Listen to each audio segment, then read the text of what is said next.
بسم اللہ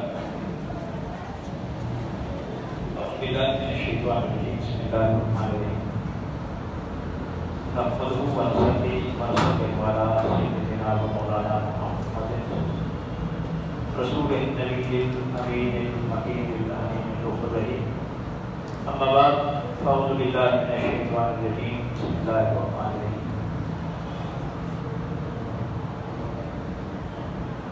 وما لهم ألا يعذبهم الله وهم يصدون عن المسجد الحرام وما كانوا أولياءه صدق الله العظيم وصدق رسوله النبي الكريم الأمين بلغ العلا بكماله كشف الدجى بجماله حسنت جميع خصاله صلوا عليه وآله سر سے لے کر پاؤں تک تنویر ہی تنویر ہے، گفتگو سرکار کی قرآن کی تفسیر ہے۔ سوچتی تو ہوگی دنیا مصطفیٰ کو دیکھ کر وہ مصور کیسا ہوگا اس کی یہ تصویر۔ دوسرا کی بات رب العزت کا کروڑ بار شکر بجا لاتے ہیں کہ اس نے اپنے حبیب صلی اللہ علیہ وسلم کے توسط سے ہمیں جمعۃ المبارک کی بابرکت ساعتیں عطا کر رکھی ہیں۔ ہمارا درس قرآن کا سلسلہ جاری و ساری ہے۔ سورہ انفال کی آیت نمبر 34 کو میں نے تلاوت کیا۔ دعا ہے اللہ تعالیٰ کی توفیق کی حق کہنے آپ کو سننے اور ہم سب اس پر عمل کرنے کی توفیق عطا فرمائے۔ پارہ نمبر 9 ہے سورہ انفال آیت نمبر 34۔ وما لهم ألا يعذبهم الله وهم يصدون عن المسجد الحرام وما كانوا أولياءه۔ کیا ہو گیا ہے ان کافروں کو اللہ انہیں عذاب نہ دے؟ یہ کیسے ہو سکتا ہے اللہ ان کو عذاب نہ دے؟ مسجد الحرام، جو لوگوں کو مسجد حرام سے روکتے ہیں، اللہ کے گھر سے لوگوں کو آنے سے روکتے ہیں، یہ کیسے ہو سکتا ہے کہ اللہ کا ان پر عذاب نہ آئے؟ وما كانوا أولياءه، حالانکہ وہ اس کے متولی بھی نہیں ہے۔ مسجد حرام کے متولی کہتے ہیں منتظم، جیسے ہماری مسجدوں میں انتظامیہ باقی ہوتی ہے اس کو متولی کہتے ہیں۔ فرمایا وہ متولی بھی نہیں ہے۔ ان اولیاء الا المتقون، بلا شبہ جو متولی ہوتے ہیں وہ متقی ہوتے ہیں۔ یعنی بظاہر تو منتظم وہ تھے، آپ یہ خاص نکتہ ہے، بظاہر منتظم وہ تھے، مسجد حرام کا انتظام ان کے پاس تھا، تو اللہ نے فرمایا تم متولی نہیں ہو کیونکہ تم متقی نہیں ہو۔ متولی جو ہوتا ہے وہ متقی ہوتا ہے۔ ان اولیاء الا المتقون، متولی جو ہوتا ہے وہ متقی ہوتا ہے۔ ولیکن اکثر لا یعلمون، لیکن اکثر لوگ اس حقیقت کو جانتے نہیں ہیں۔ یہ ہمارے زمانے کے متولین کے لیے بھی یہ بات آ گئی، جو مسجد کی انتظامیہ ہے اور انتظامی امور میں دلچسپی رکھتے ہیں، انہیں اپنے کردار کو بھی بہتر کرنا ہوگا کہ اللہ مطالبہ کرتا ہے کہ مسجد کے معاملات کو چلانے والا باکردار ہو۔ اگر کوئی پہلے کمی بیشی بھی ہے تو جب اللہ نے یہ توفیق دی ہے، یہ بھی اللہ کا بہت بڑا کرم ہے۔ اللہ کے گھر کے انتظام کو سنبھالنا یہ اللہ کا بہت بڑا کرم ہے، کہ اللہ خود کہتا ہے ان اولیاء المتقون،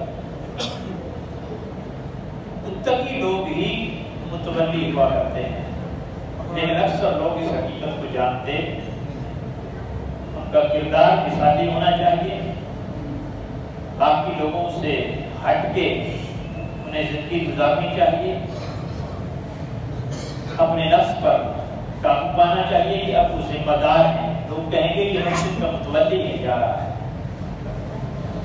اب ذمہ داری بڑھ گئی ہے، اور اللہ پسند کرتا ہے کہ میرے گھر کا متولی نیک اور پاکیزہ اور متقی ہو۔ لیکن اکثر لوگ اس حقیقت کو جانتے۔ وما كان صلاتهم عند البيت، اور بیت اللہ یعنی خانہ کعبہ کے پاس ان کی عبادت نہیں ہے مگر اس کے اتباع و تصدیہ، وہ سیٹیاں بجاتے ہیں اور تالیاں بجاتے ہیں۔ یعنی مشرکین مکہ کا ایک یہ بھی عقیدہ تھا کہ وہ تالیاں بجاتے تھے، مسجد حرام میں آ کر سیٹیاں بجاتے تھے، اور اس کو سمجھتے تھے کہ یہ ایک عبادت کا طریقہ ہے۔ جیسے شب برات کے موقع پر ہم پٹاخے چلاتے ہیں اور سمجھتے ہیں کہ یہ پاک رات ہے، اچھی رات ہے، تو اب اس میں یہ پٹاخے چلانا ہے، یہ بھی شاید عبادت کا حصہ ہے۔ تو فرمایا کہ تم تو سیٹیاں بجاتے ہو، تالیاں بجاتے ہو، اور اس کو عبادت کا نام دیتے ہو، فذوقوا العذاب بما کنتم تکفرون، بس چکھو مزہ عذاب کا اس کے بدلے میں جو تم ایسا کرتے ہو۔ اس آیت مقدسہ میں ہمیں بھی درس دیا، بلکہ حکم دیا کہ عبادت کے نام پر پٹاخے چلانا، سیٹیاں بجانا، تالیاں بجانے کی اجازت ہمارے یہاں تو پھر سلسلہ وار چلتا آ رہا ہے ماحول، بلکہ اب بڑھ رہا ہے۔ اب تو 12 ربیع الاول کی رات کو بھی یہ ماحول ہوتا ہے، لوگ پہاڑیاں بناتے ہیں، لوگ چیزیں سنوارتے ہیں، اور وہ اس طرح کا ماحول، عجیب قسم کا ماحول اب تو۔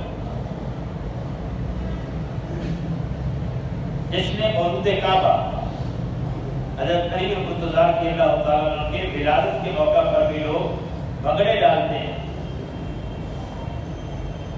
کنجر ناچتے ہیں، اس میں ڈانس وغیرہ ہوتا ہے۔ میری نظر سے بھی اشتہار گزرا تھانیہ والا میں گھر پر تھا کہ ایک اداکارہ وہ جشن مولود کعبہ کے موقع پر انہوں نے لکھا کہ وہ اپنے کارکردگی کا پرفارمنس کرے گی، اب اس نے کیا کرنی ہے؟ تو کتنے لوگوں نے اس کو روکا ہوگا، اس کے خلاف شکایت کی ہوگی، اس کو غلط سمجھا ہوگا تاکہ نیکسٹ نہ ہو سکے۔ مقصد کہنا ان کا یہ ہے کہ عبادت کے نام پر اب یہ سلسلہ چل رہا ہے ہمارے یہاں،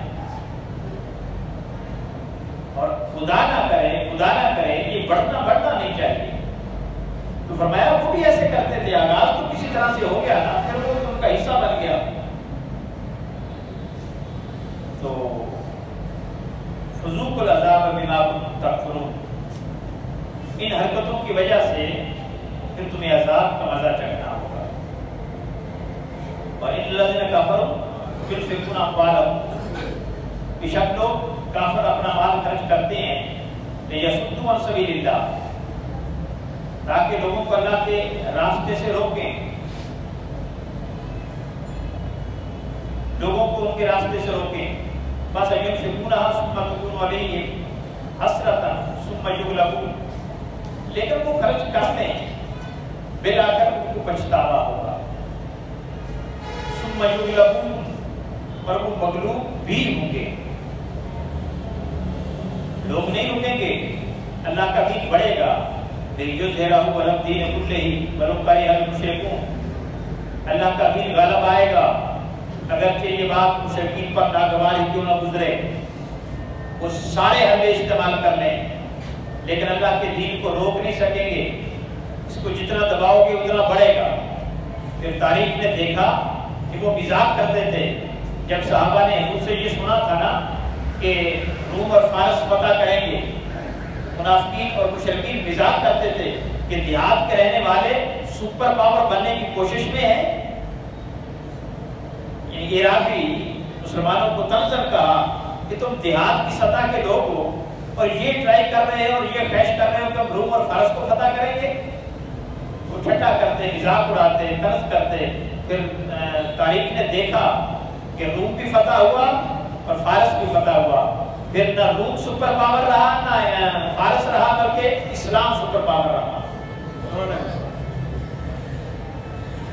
اور اس کے لیے ایک شرط ہے، وَأَنْتُمُ الْأَعْلَوْنَ إِن كُنتُم مُؤْمِنِينَ. تم غالب آؤ گے اگر تم مومن ہوئے.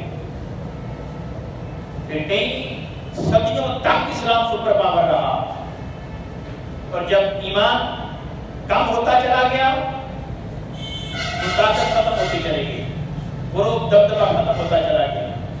جب کامل مومن تھے تو اسلام غالب تھا، کیونکہ اللہ کا وعدہ ہے، معاذ اللہ کا وعدہ جھوٹا نہیں ہو سکتا.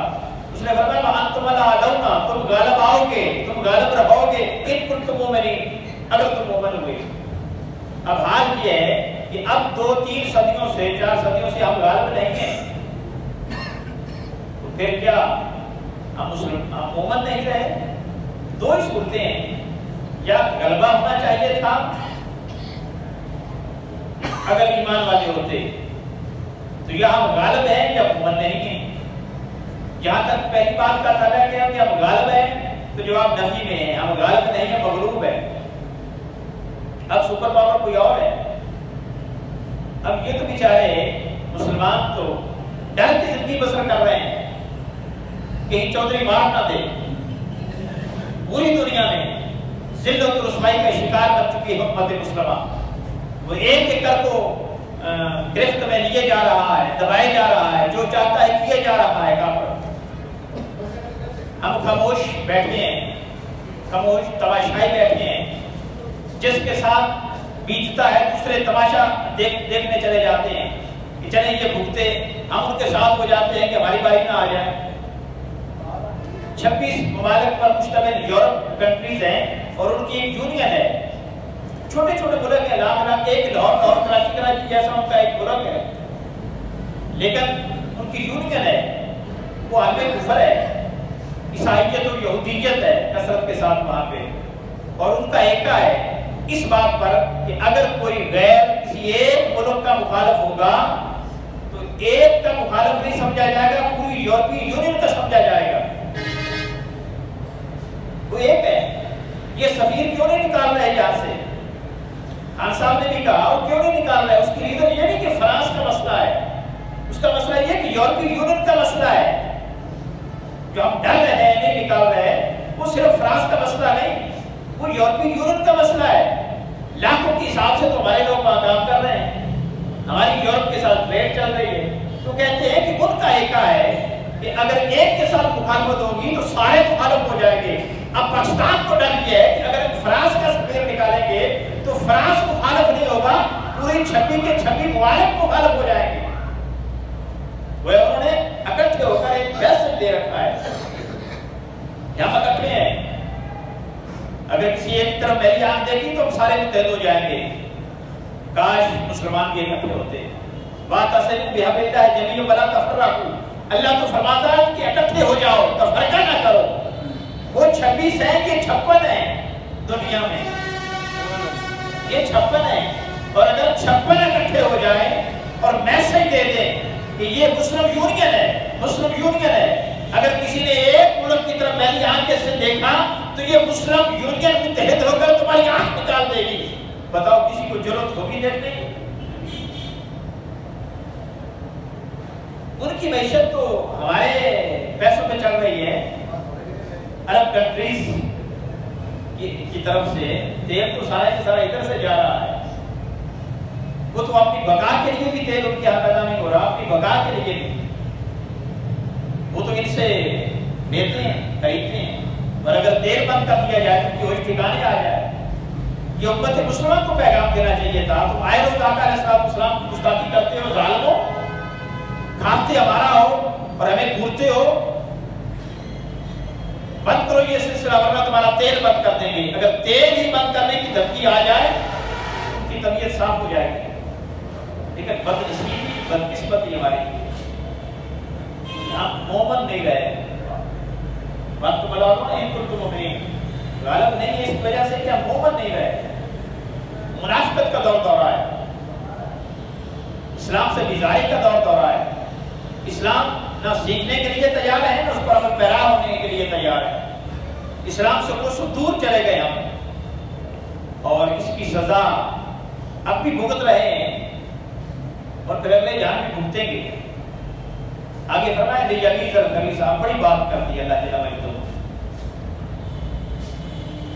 اس سے پہلے تو کہا نا فَسَيُنْفِقُونَهَا ثُمَّ تَكُونُ عَلَيْهِمْ حَسْرَةً ثُمَّ يُغْلَبُونَ, کہ وہ خرچ کر لیں لیکن پچھتائیں گے.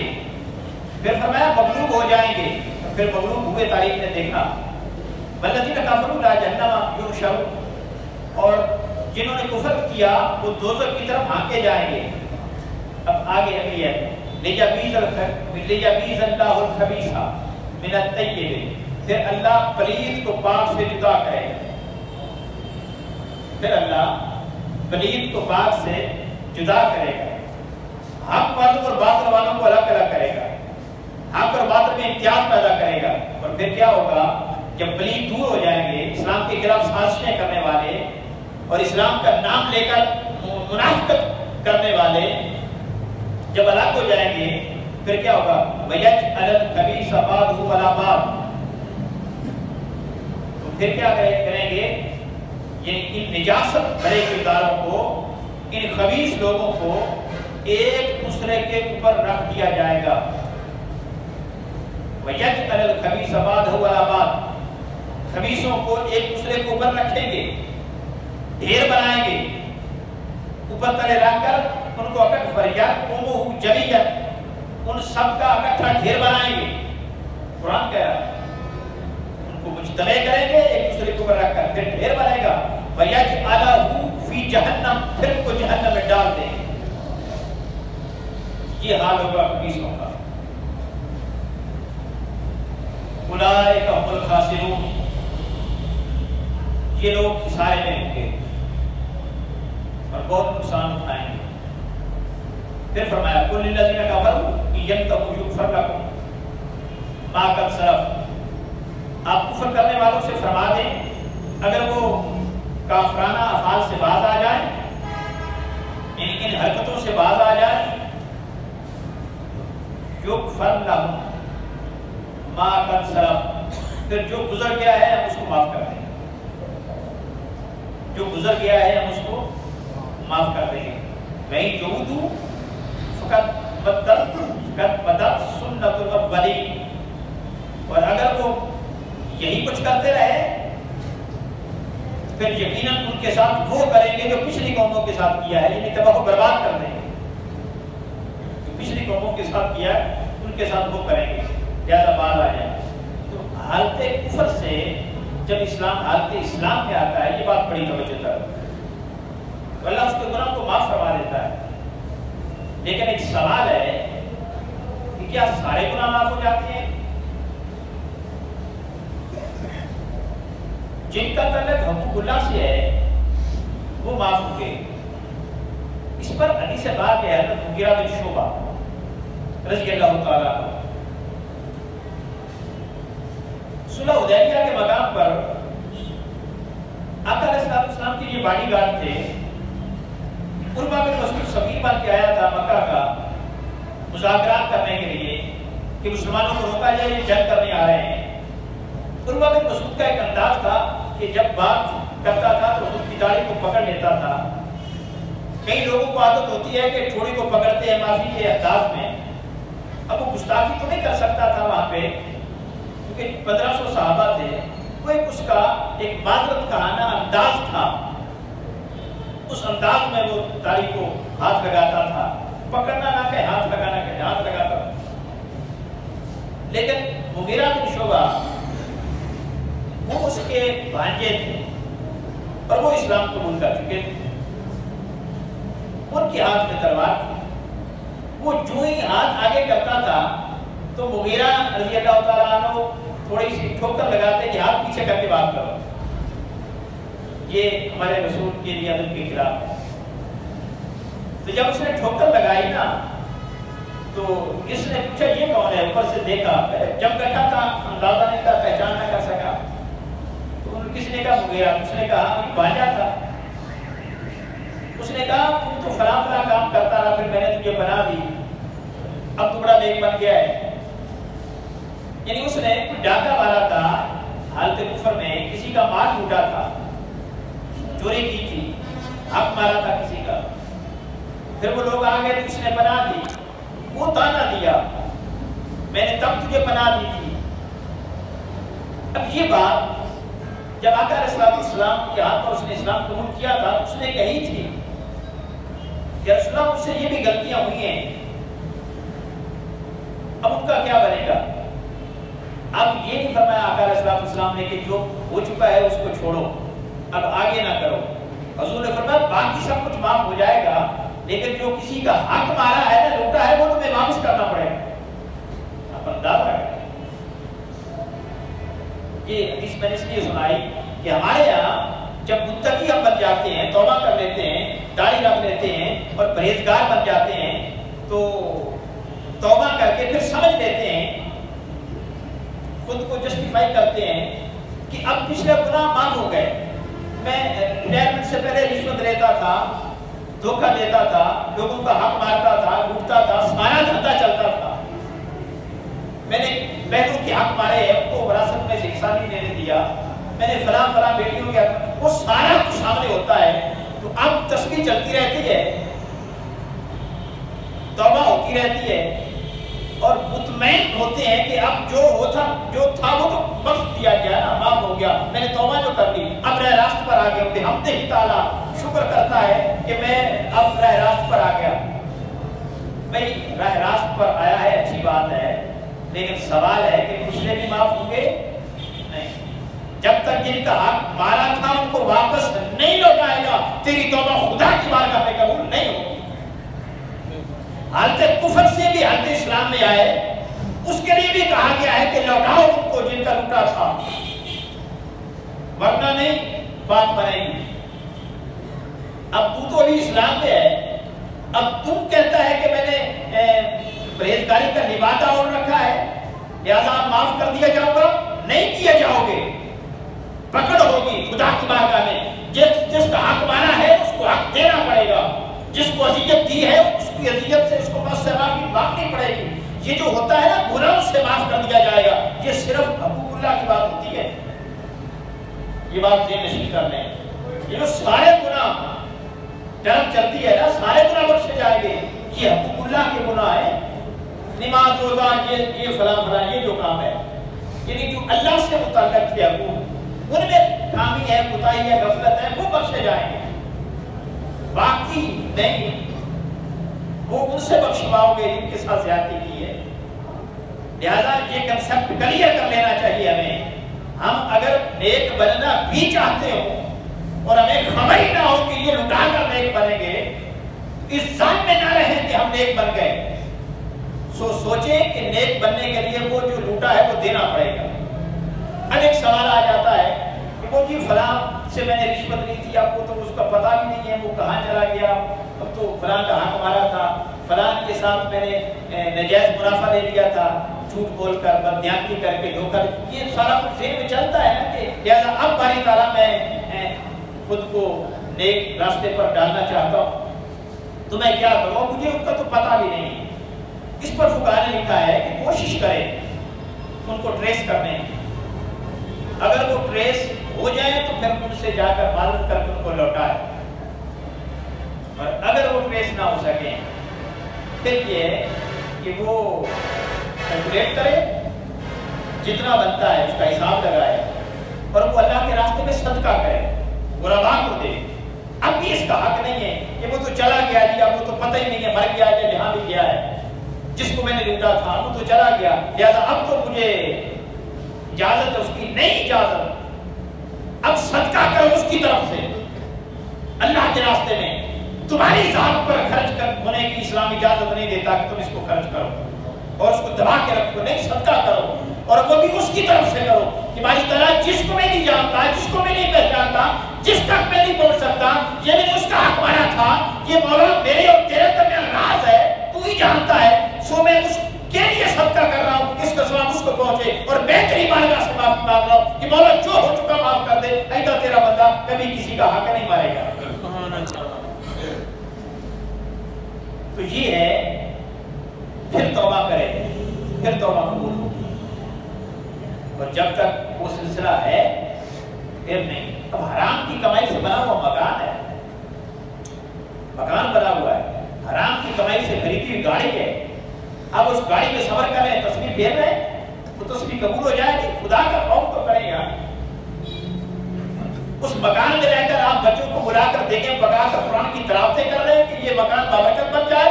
خدا کی عزت کی قسم کھا کے کہہ رہا ہوں جو میں نے سیکھا ہے، اس سے بابرکت نہیں بنتا۔ حرام کی کمائی سے مکان بنانے کے بعد لاکھ مرتبہ بھی قرآن کی تلاوتیں کر لیں، وہ مکان پاکیزہ نہیں بنے گا، بابرکت نہیں بنے گا۔ بابرکت تبھی بنے گا جب حلال کی کمائی سے بنائیں گے۔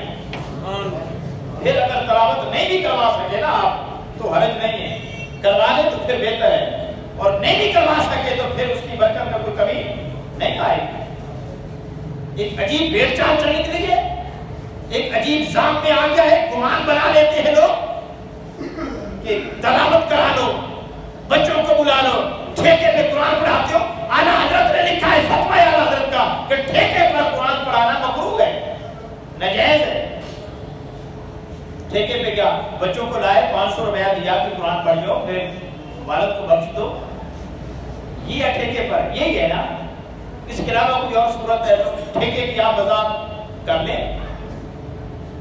اعلیٰ حضرت کا فتویٰ دے رہا ہوں میں، نہیں تو میں ذمہ دار ہوں۔ پیسے لے کر، پیسے دے کر ٹھیکے پہ قرآن پڑھانا اور اس سے پھر امید رکھنا کہ اب یہ میرا والد بخشا جائے گا، خدا کا خوف کریں، ایسے بخش نہیں ہوتی۔ تمہیں موت پڑی ہے، تمہارا باپ ہے، تم پڑھو پورا قرآن۔ یہ ایک کنسپٹ یہ بھی ہے کہ پورا قرآن پڑھیں گے تو ثواب ہوگا۔ بھئی تھوڑا پڑھ لیں، ذوق کے ساتھ پڑھ لیں، جیسے قرآن نے کہا ویسے پڑھ لیں، اس ٹھیکے والے قرآن سے اس کا ثواب زیادہ ہوگا۔ اصول ہی یہ ہے۔ بعض کہتے ہیں رمضان مبارک میں نہیں میں نے پورا قرآن پڑھنا ہے۔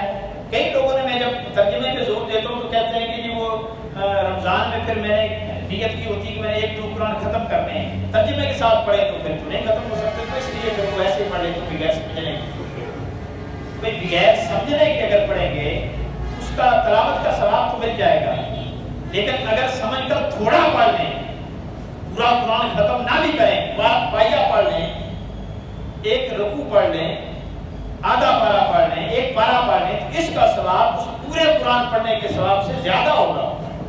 یا میں سمجھ کر پڑھا ہے، چونکہ قرآن کا مقصود ہی یہ ہے کہ سمجھ کر پڑھا جائے۔ جب سمجھیں یہ نہیں تو پھر اس کے مقاصد تو پورے نہیں ہوں گے۔ تو فرمایا کہ ہم ان کو اکٹھا کریں گے۔ آپ الفاظ دیکھیں، یہ باڈی، یہ لینگویج کا انداز دیکھیں کیا ہے۔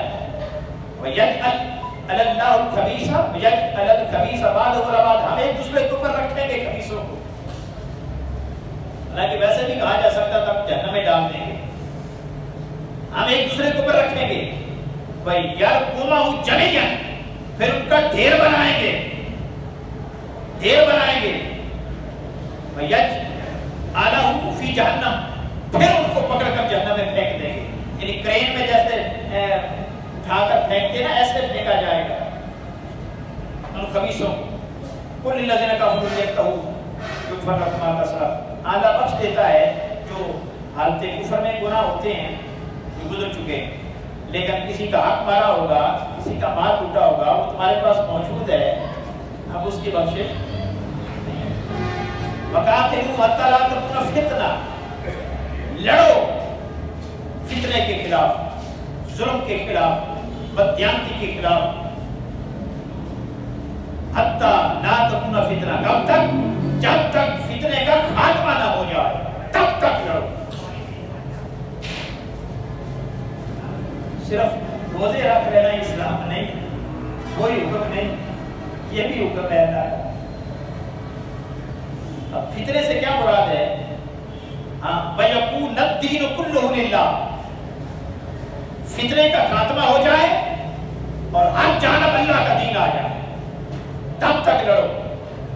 وَإِنِ انتَهُوا فَإِنَّ اللَّهَ بِمَا يَعْمَلُونَ بَصِيرٌ، اور پھر اگر وہ باز آ جائیں فتنہ پرور فتنے سے باز آئیں گے تو اللہ تعالیٰ کو پتا ہے، اللہ دیکھنے والا ہے، جانے والا ہے۔ تو یہ بھی حکم ہے۔ اس سے مراد، اس آیہ مقدسہ سے مراد صرف دشمن کے ساتھ میدان میں جنگ کرنا نہیں، صرف وہ نہیں، اپنے معاشرے کے اندر، اپنی سوسائٹی کے اندر جہاں فتنہ برپا ہے، جہاں ظلم ہے، کسی کا حق مارا جا رہا ہے، کسی کا لوٹا جا رہا ہے، کسی کے ساتھ دھوکہ کیا جا رہا ہے، بددیانتی کی جا رہی ہے اور آپ کو پتا ہے کہ یہ کر رہا ہے، اس کے خلاف لڑو۔ سوسائٹی لڑے، تنظیمیں لڑیں، حکومت لڑے اس کے خلاف۔ کب تک؟ جب تک کوئی حرکتوں سے باز نہ آ جائے۔ اسلام ایسا نہیں ہے کہ نماز پڑھ لی، روزہ رکھ لیا، تان کے سو گیا کہ میں نے تو حق ادا کر دیا، اب جو چاہے لوگ کرتے پھریں، میرا اس کے ساتھ کوئی تعلق نہیں ہے۔ وہ اپنی قبر میں انہوں نے جانا ہے، میں نے اپنی قبر میں جانا ہے۔ اسلام اس بات کی اجازت نہیں دیتا۔ گزشتہ گھر میں کسی بات پیچھے قرآن مجید میں اسی سورہ اطفال میں ہے کہ اللہ تعالیٰ صرف ظالموں کو ہی عذاب نہیں دے گا۔ یہ لفظ حدیث قرآن پاک کا ترجمہ کر رہا ہوں کہ اللہ صرف ظالموں کو ہی عذاب نہیں دے گا، وہ بھی اس عذاب میں مبتلا ہوں گے جو ظلم کو دیکھ کر خاموش رہتے ہیں اور جو ظلم کی معاملت کرتے ہیں، اس کی حوصلہ افزائی کرتے ہیں، اس کا ساتھ دیتے ہیں، وہ بھی پکڑے جائیں گے، وہ بھی پکڑے جائیں گے۔ لہذا تان کے سو جانا یہ اسلام ڈیوٹی نہیں لگاتا۔ تم نے نماز پڑھی، روزہ رکھ لیا، بس تمہاری جنت پکی ہے، نہیں، جنت ایسے پکی نہیں ہوتی۔ اگر ایسے پکی ہوتی تو فتنے کے خاتمے کے لیے میرا مصطفیٰ 26 جنگیں نہ لڑتا۔ اگر ایسی جنت پکی ہوتی تو واضح نصیحت کیا جاتا، نماز روزہ کیا جاتا، امام علی مقام 72 افراد کو میدان کربلا میں جا کر شہید نہ کرواتے۔ اگر ایسے پکی ہو رہی ہوتی تو نکل کر خانقاہوں سے ادا کر رسم شبیری کی صدا علامہ اقبال کو نہ لگانی پڑتی۔ اسلام پھولوں کی سیک نہیں ہے، یہ شہادت کا الفت میں قدم رکھنا ہے۔ لوگ آسان سمجھتے ہیں مسلمان ہونا۔ دعا ہے اللہ جل مجدہ ہمارے حال کو کرم فرمائے۔